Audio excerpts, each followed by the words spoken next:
You are listening to In Pursuit of Development with Dan Bannock.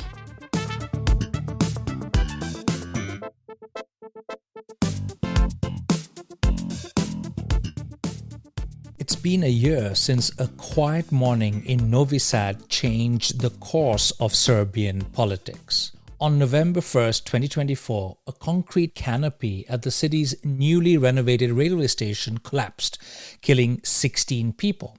Among them were two young sisters, just 6 and 10 years old. What followed wasn't simply a wave of mourning. It was the birth of the longest and most determined protest movement Serbia has witnessed in a generation. The tragedy, many say, didn't create Serbia's crisis. Rather, it exposed it. It revealed what years of corruption, captured institutions, and the arrogance of power can do when safety, transparency, and accountability are traded for political spectacle. Within days, students across the country turned grief into action. They occupied universities, marched hundreds of kilometers to Belgrade, and demanded responsibility from a government that had long stopped listening. A year later, the movement endures. Tens of thousands gathered last week, holding red cardboard hearts with the victims' names and standing 16 minutes in silence. There were no slogans, no violence, just a sense of shared purpose that cut across generations. It was in many ways a reminder that democracy in the Balkans, though battered, is still breathing. The protests have already changed the political landscape of Serbia. They've led to resignations at the highest levels of government, forced long overdue investigations, and perhaps most importantly, rekindled civic energy in a country where public life had been suffocating under the weight of populism and fear. But the fight for accountability is far from over. The government of President Aleksandar Vučić still holds a tight grip on power. Independent reports have linked the railway station's canopy collapse to corruption and shoddy construction standards. However, while several officials have been indicted, no one has yet been tried. And as protests continue, the state's patience is thinning, with increasing use of police force, intimidation, and propaganda. Amid this turmoil stands Serbia's academic and civic community, a moral anchor in uncertain times. And few voices have been more thoughtful or courageous than my guest today, Nemanja Đuverović, a professor of peace studies at the University of Belgrade, and one of the region's most incisive analysts of democracy, inequality, and post-conflict reconstruction. I've had the pleasure of working closely with Nemanja as part of the Circle U European University Alliance's Democracy Hub, where we've co-taught courses on democracy and development. His depth of insight, his generosity as a scholar, and his commitment to democratic renewal make him a uniquely compelling voice at this critical moment for Serbia and the wider Balkans.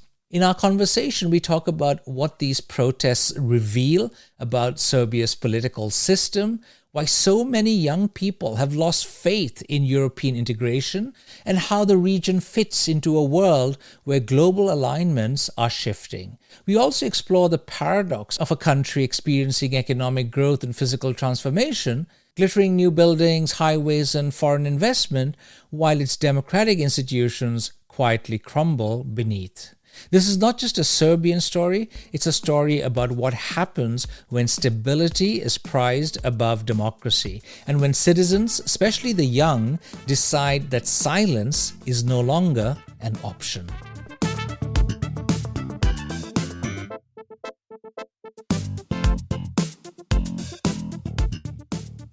Nemanja, it's wonderful to see you. Welcome to the show. Thank you, Dan. It's great to be in your podcast, and thank you for the invitation. Well, you and I have been colleagues for a while now, and we've been teaching courses on development, on democratic backsliding. And I want to get us started with something that is happening in your country, Nemanja. Serbia has been experiencing student protests for a long time now. It has been increasing in momentum. They've been very peaceful, largely nonviolent.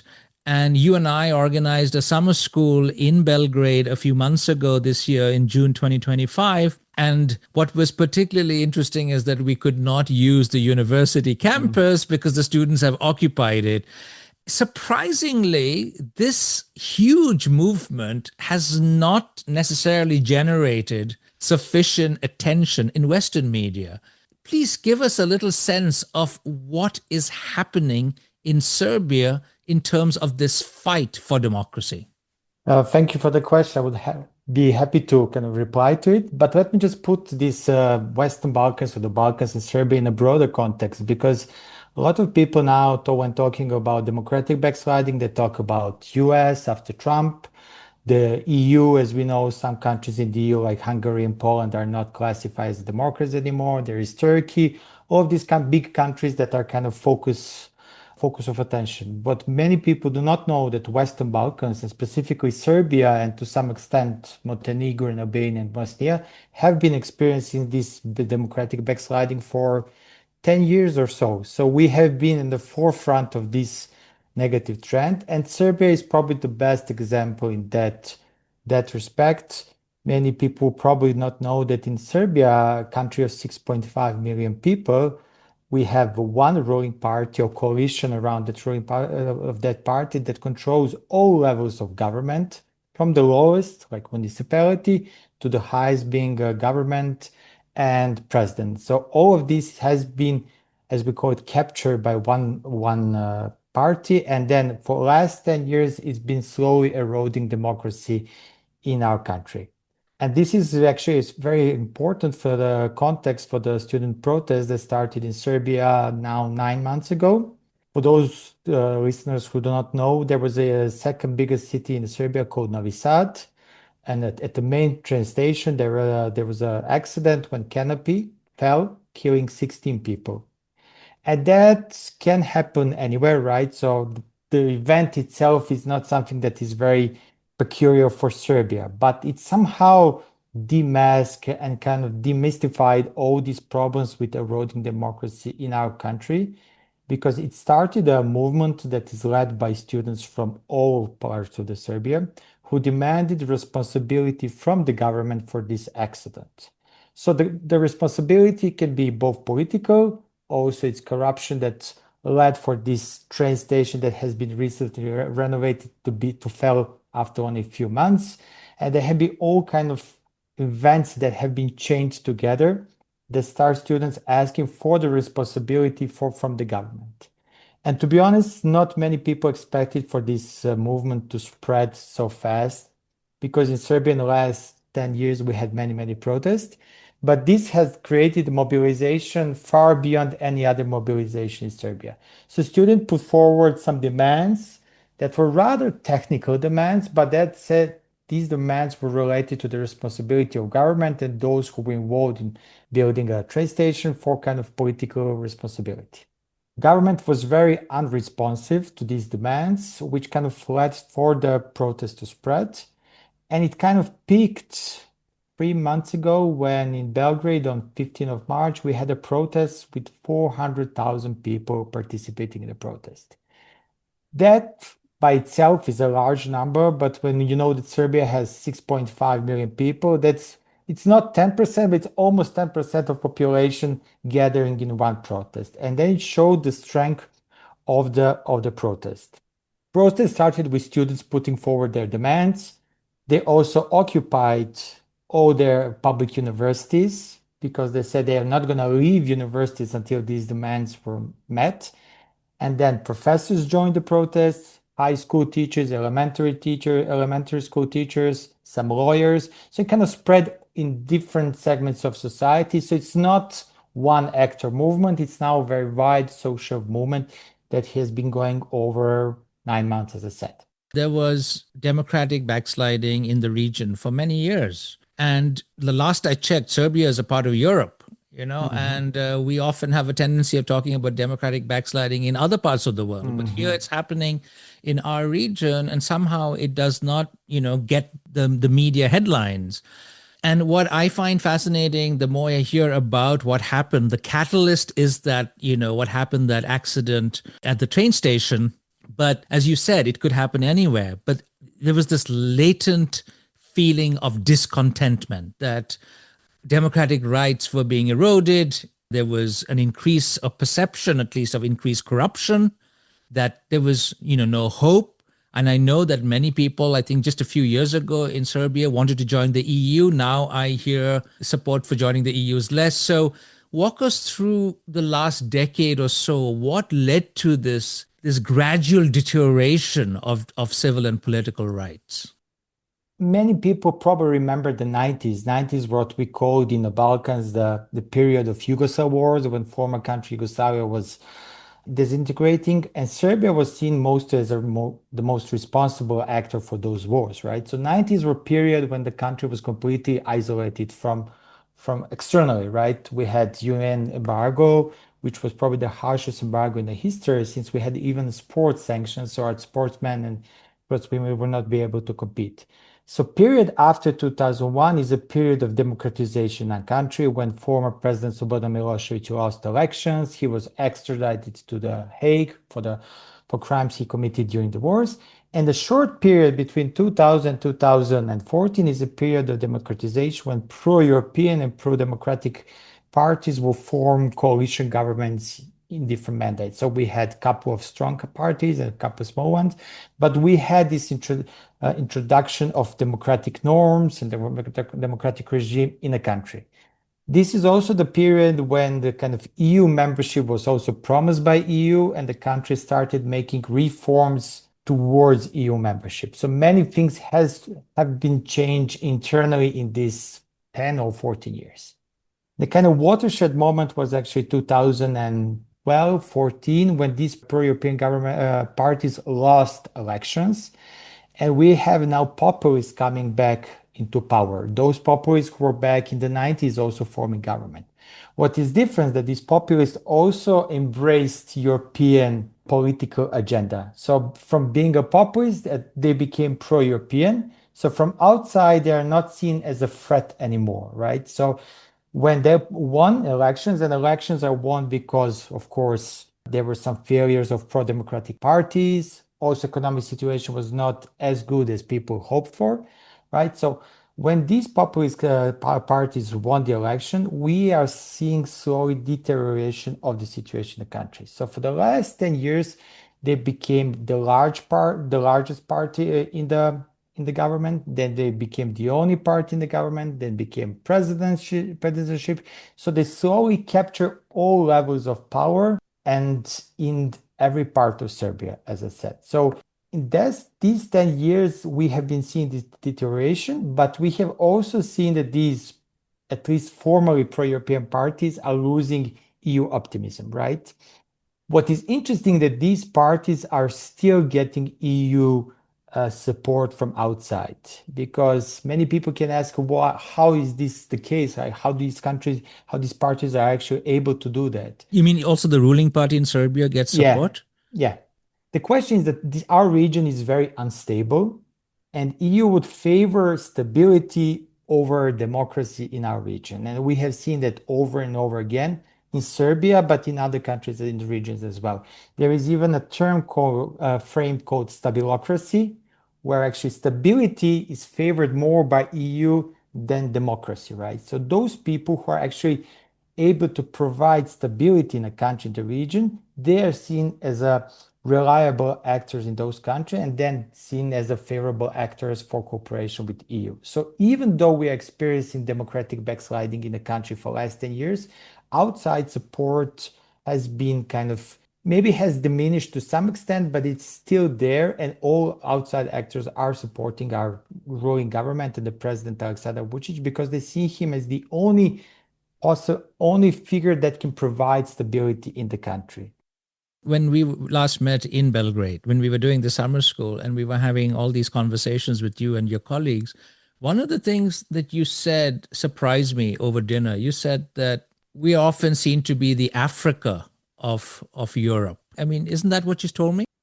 Well, maybe we are not seen as Africa, but we do feel as Africa and Europe. Well, it's always a big discussion whether Balkan is part of Europe or it's not. Geographically, it is part of Europe, but if you economically, socioeconomically, politically, we have much more in common with different parts of the world, like Africa, Latin America, Middle East than we have with Europe. So sometimes we actually identify ourselves as a periphery or super periphery of Europe. It's almost like you're part of the global south in some ways. But the reason I mentioned this, Emania, is that it's based on what you just said, is that what I notice in my research in Africa and some of the countries is that there is now the last 10 years, say, that some leaders are able to play the field, that it isn't just the EU or the US or the Norwegians or the British, it is also China, it is also Russia, it is also the Middle East. So you have many actors providing different types of support or investment activities. And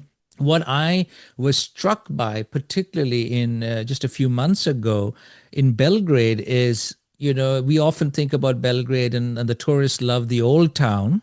But there's this new Belgrade that is sprouting up along the river. Huge skyscrapers, shiny shopping malls. My God, that was one of the biggest shopping malls I've seen in Europe. And so if you go there, you get a totally different understanding of what economic development is happening. And if you live in any of those hotels there, you would think, my God, this economy is thriving. You have investors from Israel, you have Russians, you have the Chinese. And so while, you were telling me the story about democratic backsliding and perhaps European disinterest somewhat to address this issue because one was favoring stability, I wonder to what extent the emergence of all these new actors in the region has shaped democratic development or backsliding. For sure, that had a very strong impact because, as you said, democratic backsliding does not necessarily go hand in hand with economic backsliding. In the case of Serbia, democratic backsliding is actually goes along with economic progress that we see all over the place. And as you said, in parts of the Belgrade, that they look like you're not in any Balkan country, but you're somewhere in the Middle East or in the Europe. So it's very, very different. And that has been the case for the last 10 years, as I said, with a change of government. Now the new government is actually welcoming all these actors that are not necessarily pro-European or pro-Western actors. In the last 10 years, we have seen the surge of Israeli, Arab, especially from United Arab Emirates investors, from Russia, and especially from China. So that has shaped, or maybe even better to say, changed the economic landscape in our country. And before 10 years ago, like in economic terms, EU and US have been the most important economic partners. Today, that's for sure China. And that has been slowly happening, but with COVID, now we're actually seeing much rapid progress. Let me just give you an example. During the COVID, EU was actually very occupied with providing vaccines for themselves, while China was actually giving vaccines all over the world, including Serbia. In Serbia, there was a big welcoming ceremony where they welcome all the medical equipment and Chinese vaccine. And this slowly kind of started to change perception of China as a more reliable economic partner than EU and US who are preoccupied with themselves, right?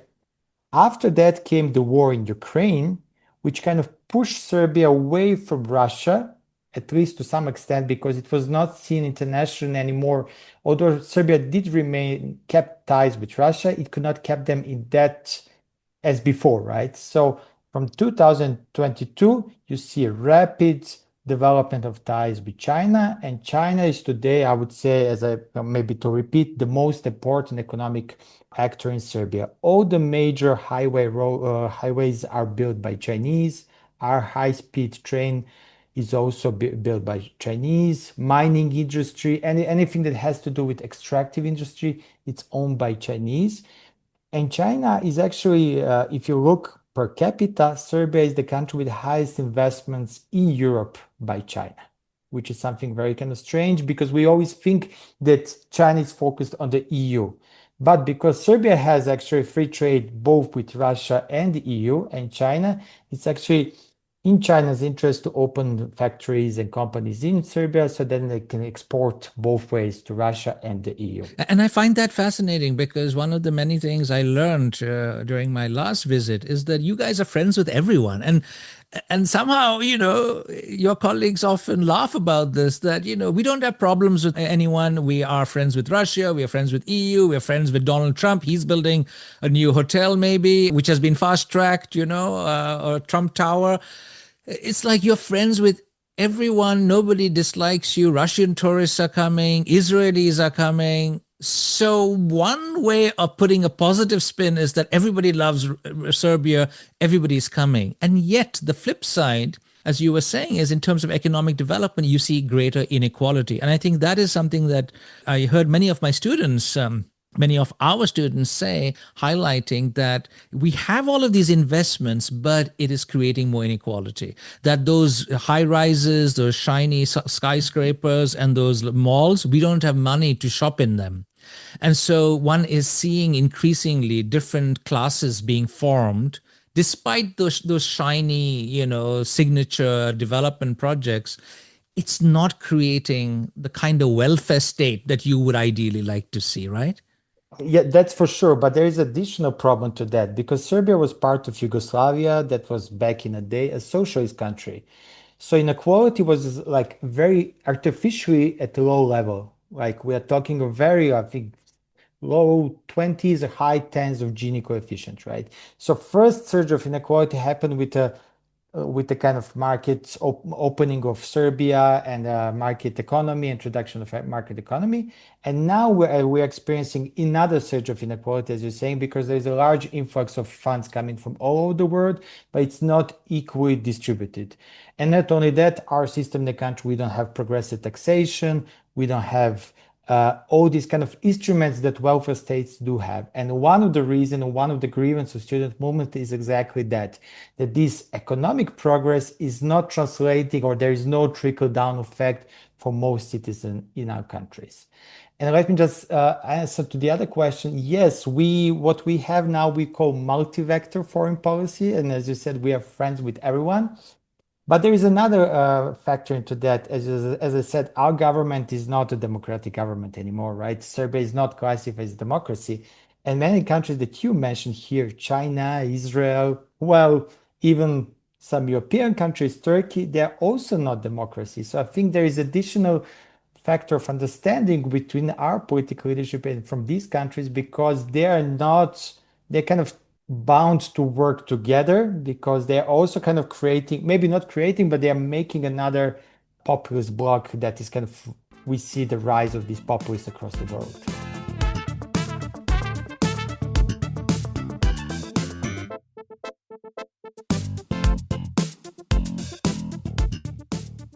So let's return to the student protests. There was this dissatisfaction that was brewing in the population. This accident happened. There were lots of people killed. There was children, I think, who were also killed in that accident. And that was the catalyst, the spark that, mobilized these students. And we've organized various events with some of these student protest leaders. And I'm just thinking about some of those discussions. One of the things that has struck me when I look at the reports and also interacting with our student leaders, the protest leaders, is that they've focused on this movement being nonviolent. It is about occupying public spaces, and a very beautiful ornate building for the rectorate building is occupied, but none of the walls have been defaced. They're very concerned, the students who occupy, to leave it in a clean and orderly fashion. Garbage is thrown out. So even though they're camping inside, they're not destroying public property. They've entered into very important alliances with the media. They've been fantastic at social media usage. But I also found it interesting how you and your colleagues, the professors at the University of Belgrade, have shown support. And that, I think, has been important. All of these things, the nonviolence, the way in which they've been able to portray this as not just something for students, as the fight against corruption. I've been so impressed, Nemanja, at how from a student protest, it has become a national protest, walking from one city to the other. Share some of your thoughts of how it has been for you as a professor, where, you suddenly stopped receiving salaries and it just became a personal trauma for very many families like yours. Well, you're completely right. This is something that probably none of us expected, that student movement and student bodies relatively small comparative to the total population of Serbia will become so widespread. And you mentioned some of the strategies that they employed, from occupying university premises to social media, that some of us older generation do not use so much. Yeah. But they managed to kind of win the hearts and minds of many different social groups. For us professors, I think it was rather easy to support our students. For example, I work at the Faculty of Political Science. We supported them on a first day of their occupation of the faculty. They said, we are now entering the protest. We are demanding government to do this, and that, and we are not leaving faculty from until they do that. It was only natural for us to support our students, especially if you come from social sciences. You talk about civil disobedience, you talk about social equality, you talk about social justice. But we also complain that students, especially these younger students, are not active, they are not enthusiasts, they don't have like higher goals. And now you see these students actually doing all these things that we criticize them for. So I think it was instinctively that we supported them. And from the day one, I think most of public universities, especially University of Belgrade, which is the biggest one in Serbia, support the students, right? So we didn't think so much about consequences that came after, but even when these consequences came, I think most of us were very content with ourselves because we were actually believing that we are doing the right thing. As you said, government at the beginning was not responsive towards students because they were very popular in the country. So they didn't want to kind of endanger their reputation by doing something ill to students, but they tried that with professors or TV teachers. One of the measures was actually, because we supported students and there was no classes, to cut our salaries, because in the Balkans, most, as in Europe, most of these universities are public funded universities. So the first measure was actually for them to cancel our salaries, and that lasted for 4 months or so. And that was also very hard for us. But then you see all these initiatives of solidarity. People were giving money in some kind of joint funds. You can apply for that. But I think more that people were very satisfied to see that something is developing in the country after 10 years of this dissatisfaction. So they were willing to have some kind of personal loss if that would bring some kind of common, if that would bring us to the common goal. And that was very nice to see that. Of course, after months and months of protests, some people get tired of that, but for the majority, it was like that.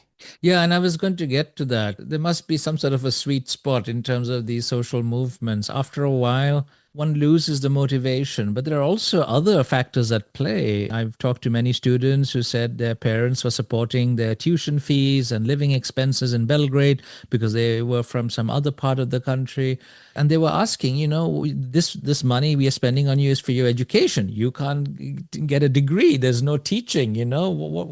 We're losing out money. And after a while, they were able to convince their parents, look, this is for a good cause. Mm. But after a while, you also have to think, and I know many of them are worried if they can't take exams, a whole year wasted, just like you, without salary. So you begin to doubt yourself, I suppose, right? But there's something wonderful about student movements. I was reading some of the literature before we had that interaction with our student protest leaders. There's something about the moral legitimacy Mm. of students, right? And I think it just has a galvanizing force, but the trick is for it to be sustained, right? And while nonviolence as a strategy is very useful in persuading others, including opposition parties, and we should maybe talk a little bit about the opposition parties, once the state authorities start to repress and use violence, that's when the dynamics change. And I think, if I'm not wrong, there has been a bit more violent pushback from the Serbian state in recent months than was the case, at least when I was there in June. Yes, for last maybe 2 months, we see increase in violence, especially repression by the state, who is using different kind of even weapons, something like called the sound cannon, or they're also using these kind of special forces. They're arresting students almost on a daily level. So we do see increase in violence from the state, but that has a kind of history that came before that, because student movement is also kind of has its own learning curve. So they realized at some point, as you said, that this kind of mobilization is not possible in the long term. I was even surprised that it lasted this long. We are talking now Indeed. about now 9 months. Every social movement has its beginning and intent, and kind of, like a peak in mobilization. Students realize at some point that their demands were not going to be met, that government does not want to fulfill. Although formally some of these demands have been met, but in reality, like they are not really willing to make substantial changes. What are the most important demands in your view that have been met so-called formally? Well, students demanded for the government to be held responsible, and the prime minister did resign, and we now have a new government. But in a country that is not a democracy, the power does not lie in institutions, but lies in an individual.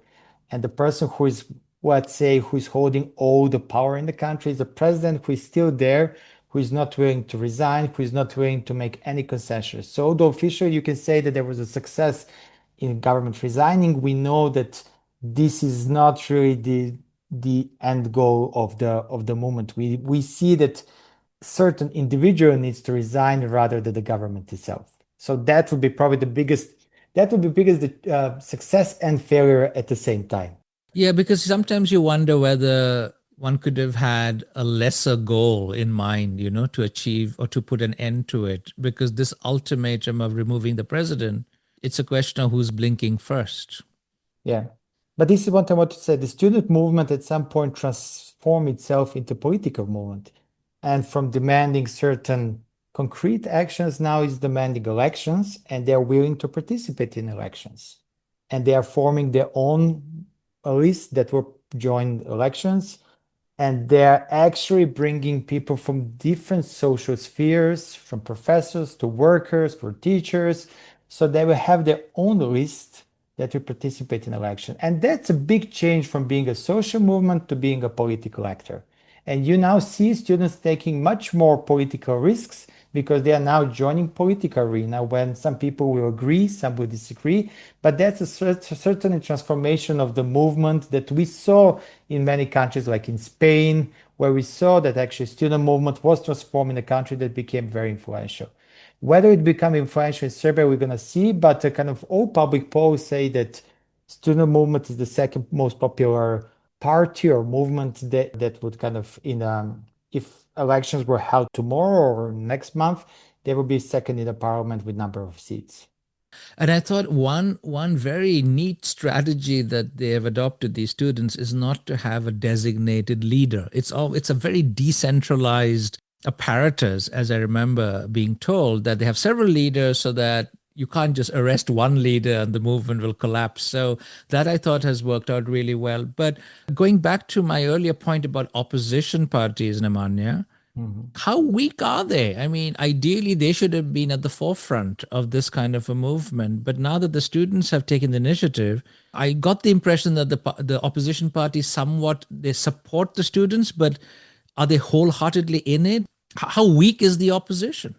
Opposition is very weak, and that's it's partly it's their own responsibility, but it's also partly, I think, to a large extent, it's responsibility of government, who controls almost all the media in the country and who portrayed our position as one big villain that is financed by the West, they're trying, another color revolution and stuff like that. So their starting point was very, very bad in the first place. What student movement made was something that I cannot really agree, especially as political scientist, because they are actually rejecting institutional cooperation with opposition. And they're demanding from opposing parties to support them, but not running an election, because they would say, for the last 10 years, you tried, you didn't succeed.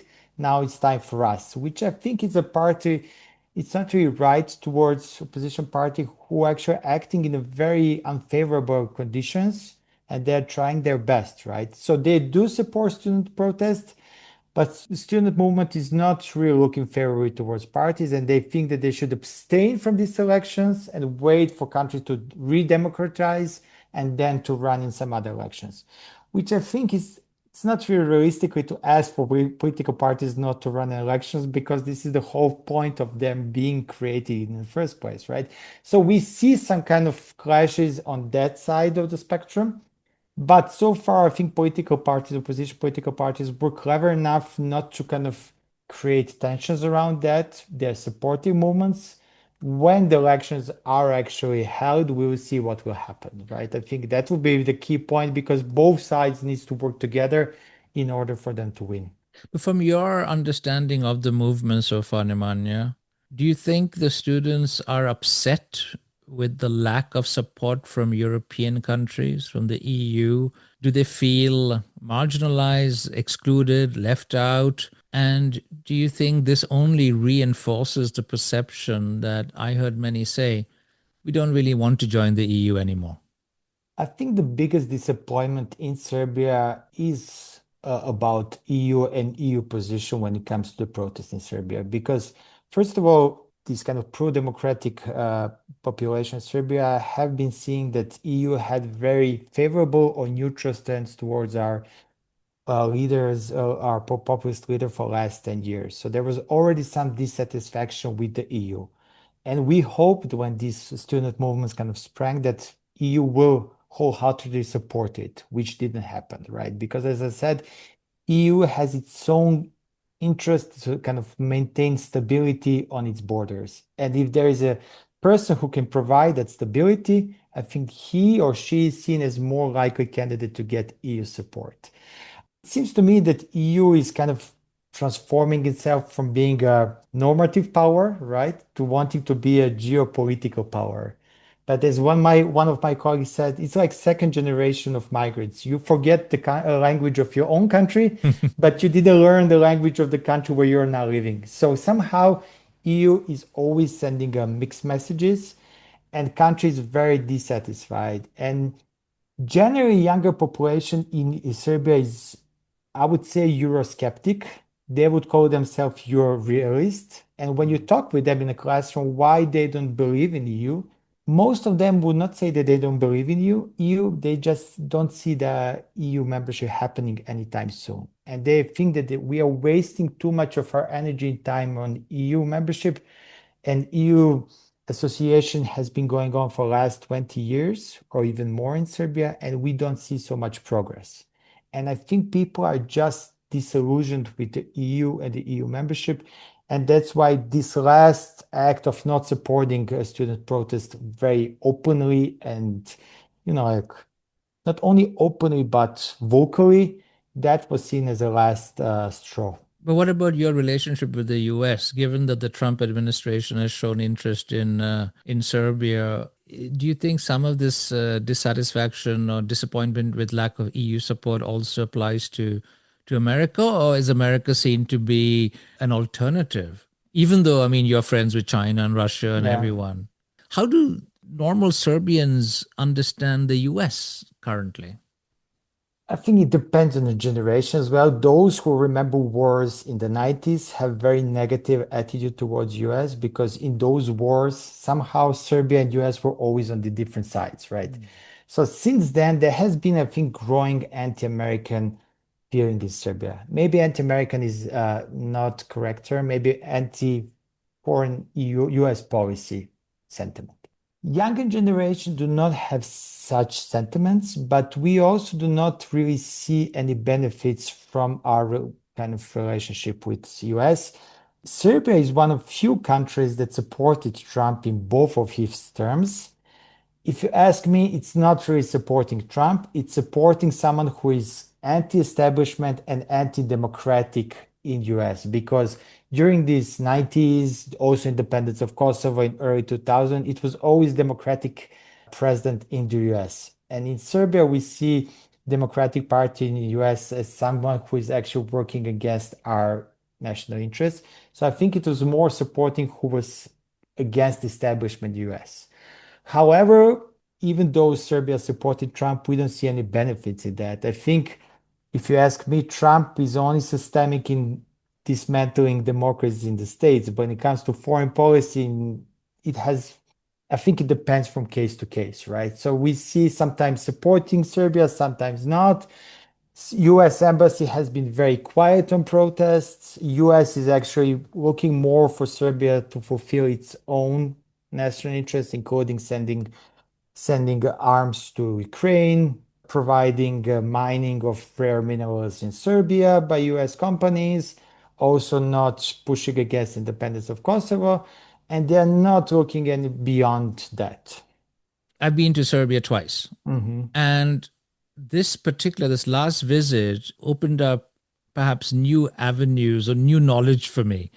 And one area, Nemanja, I heard a lot of colleagues and students tell me is this perception that Serbia, it's been unfair on Serbia, what the West has done to Serbia, or the typical perception, you think about Ratko Mladic and Radovan Mhm. Karadzic, you think about these violent leaders and genocide, and that there are other groups. And I noticed one big banner right in the center of Belgrade that the only genocide, or something like the only true genocide that has been committed is against the Serbs.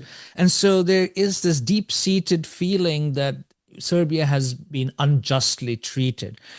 And if we could sort of end our conversation by elevating our perspective from Serbia to the Balkan region, I know you've been doing some innovative work on something called the Balkan Peace Index.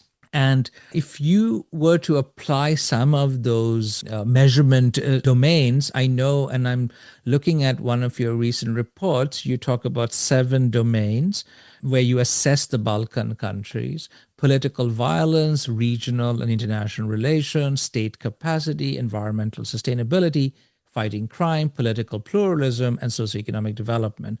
If we were to raise our perspective, get a bird's eye view, Nemanja, of the situation of the Balkans, which countries are doing well? Is it Croatia? Which countries? Is it still Kosovo that is the huge challenge? How do you see all of this playing out going forward? Thank you for raising that. Yes, we have been talking mostly about Serbia, and then if you listen only about situation in Serbia, it looks quite bleak. But if you look at the region as a whole, the situation is not so bleak. As you said, we have developed something called Balkan Peace Index, and we try to use local knowledge to kind of assess peace and development in our own region. It kind of came from something called local return, when kind of the kind of main drive is actually to use local expertise and local knowledge to assess important issues sub-region instead of using external knowledge, which has its own advantages, but also disadvantages as not knowing the local context. And we have been doing that for the last 3 years, looking at these 7 domains that you mentioned. And we actually saw two sides of the coin. On one side, we have countries as Croatia, Albania, North Macedonia, and Montenegro that are seeing progress from year to year. In some these domains, we see more progress, in some less, but generally these countries are actually getting better year after year. Of course, Croatia is member of EU for last 10 years, member of NATO, so already integrated in these Western institutions. But Albania and Montenegro are actually doing very well, and it is expected for them to become member of EU in the next couple of years. So you see that these countries are actually going more towards West, right, and being more integrated in these structures that exist. Of course, some domains like environment, they're all doing poorly. But if you look at the bird eye perspective, they're doing quite well. And then you have other side of the coin, and we talked about Serbia, and I think Kosovo and Bosnia and Herzegovina are part of this group that we see actually regression. And it depends on the domain, but basically these are countries that are very politically unstable, either what we call capture state, right? Or they're not internationally recognized as Kosovo, and they're kind of stuck in this in-betweenness, right? So they would you see that in these countries there's desire to get better, but either because of internal or external reasons, they're actually stuck there, right? In the case of Serbia, I think it's mostly internal reasons and this rise of populism and democratic backsliding. But in the case of Kosovo and Bosnia, it's actually external reason. Kosovo is not internationally recognized, it's not part of the UN, It will probably never be because of this. Russia and China are part of the Security Council. They will never recognize it.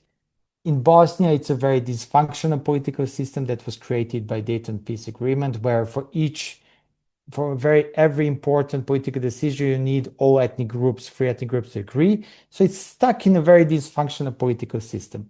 So as I said, although in some countries we see these kind of negative developments, I think overall the region is actually doing well as such. But as I said, it really depends on the country in question. Yeah, and I think it is really important to balance the picture because in some parts of Europe, one thinks that the Balkans is just chaos. It's Yeah. just nothing works. But one really has to highlight what is actually working. A final issue, final question to you, Nemanja, as we end our conversation. If you were to predict how these protests will end, how do you think in the next few months, what can we expect? I hope it ends well, that at least some of the main demands of the students are met. But given that the ultimatum is removal of the president, that seems to be rather unlikely. Or what do you think? There are a couple of scenarios.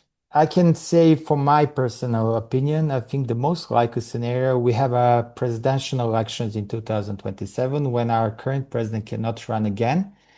Maybe he will do the same what Putin did. He will try to go to prime minister, right, and then go back. But I think for me, the most likely scenario for change would be presidential election, where student movement and all opposition party get together, resolve their differences, find a suitable candidate who will represent all of them, and then they run on a joint platform. But you have to wait till 2027. 27, right? So this would be my scenario, I think, as someone who kind of knows political situation here. There are other scenarios. One would be that this movement would die out, right? We're talking about 9 months. So eventually mobilization will kind of disappear, right? We still don't see that happening, but that's one scenario. And the other scenario may be that we will have election in a couple of months and that student elites would run in this election, but they might lose because we are not a democratic country. These are not democratic and free and fair elections because this is reason why we don't have a change in regime, because we actually have elections every 2 years or every 3 years. But these elections are created in a way that you can never win, right? There are all kinds of fraud with ballots, with media space, how much time you get in a national television and all of that. So it's very hard to run in these kind of elections and hoping that you're gonna win. And then if we do have an elections and student movement, student party or whatever they are called lose, I fear that that will create another disappointment, that will kind of, like disillusionment between people. And then for the next 5 or 10 years, there will be not another student movement. So I think there are different kind of scenarios. If you ask me, I think we should be more patient and save this mobilization for the most decisive point, and that would be presidential elections. And once you manage to do that, there will be a domino effect, and then all others kind of can change. Emanya, it's been a huge pleasure for me to work with you as part of the Circle U European University Alliance. We are both part of the Democracy Hub there.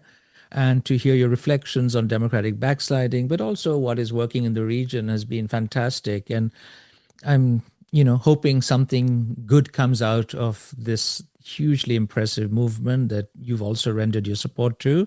Stay strong. And thank you very much for coming on my show. And I'm looking forward to continued collaboration with you. Thank you, Darren, for inviting me. It was a pleasure talking with you as always. Let me end maybe just one final note. I think that in the region, but especially Serbia, I think most of our population is actually pro-European and pro-democratic, right? And then these sentiments that are anti-democratic or anti-European, this is more some kind of frustration that we are not recognized, as you said, by the West and by pro-democratic forces. And I do hope that all these initiatives, including Circle Universities, that you and I are working together, and I saw amazing levels of solidarity, both by you and other colleagues. But, like generally from the audience and from public opinion from the West, if we see this kind of support, I think that would help also in Serbia to change like the wheels, and then for the population and for the public opinion in Serbia to change its stance, because I think it takes very little for people to be what they actually are, and they are part of the Europe and part of democratic societies, European democratic societies, and I do hope that this movement and everything going around will make this happen.